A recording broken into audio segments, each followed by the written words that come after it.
The core nuclear, surface electric, CNSE, hypothesis posits that the sun's immense energy is the product of a unified system.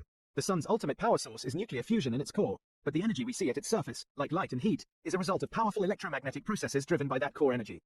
In a very simplified equation, the total energy is the sum of the nuclear core's energy and the energy from the surface electric phenomena, where a nuclear fusing core is the primary power source and a powerful, electromagnetically driven surface acts as the main energy expression mechanism. This model reconciles the proven physics of the standard solar model, SSM, with the descriptive power of the electric universe, EU, theory, which excels at explaining plasma behavior. 1. The core, the nuclear engine. The foundation of the CNSE model is a conventional thermonuclear core. Gravitational forces within the sun create immense pressure and temperatures, triggering nuclear fusion of hydrogen into helium via the proton-proton chain. This process, supported by the observed flux of solar neutrinos, generates the star's fundamental energy and outward radiation pressure, preventing gravitational collapse. This internal engine is the ultimate source of all solar energy. 2. The interior, energy transport. Energy from the core travels outward through two distinct zones. Radiative zone. High-energy photons are repeatedly absorbed and re-emitted by the dense plasma, a process so slow it can take tens of thousands of years for a photon to traverse this layer. Convective zone. As the plasma cools, it becomes opaque to radiation. This traps heat, causing the plasma to boil in large-scale convective cells. Hotter, less dense plasma rises, cools, and sinks, creating a fluid motion that efficiently transports energy to the surface. This motion is crucial, as it provides the kinetic energy to power the sun's magnetic field. 3. The surface, the electromagnetic shell. The CNSE model's key innovation lies in the surface and atmosphere. The immense, turbulent motion of the ionized plasma in the convective zone acts as a magnetic dynamo. This dynamo generates the sun's powerful, complex, and dynamic magnetic field.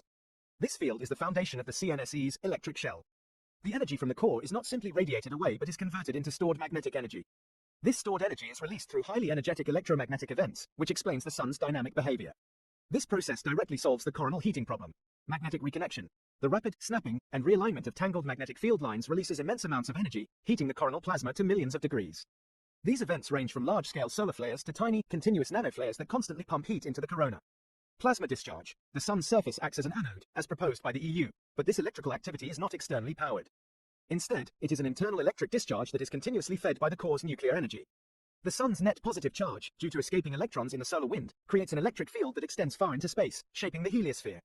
4. Broader implications. The CNSE model recontextualizes the heliospheric current sheet, HCS, a vast, undulating electrical current flowing through our solar system. Instead of being an external power source, the HCS is the tangible manifestation of the sun's own electromagnetic output, a conduit for the energy generated in its core. This single structure acts as the boundary between the sun's influence and interstellar space, shielding the planets from cosmic rays.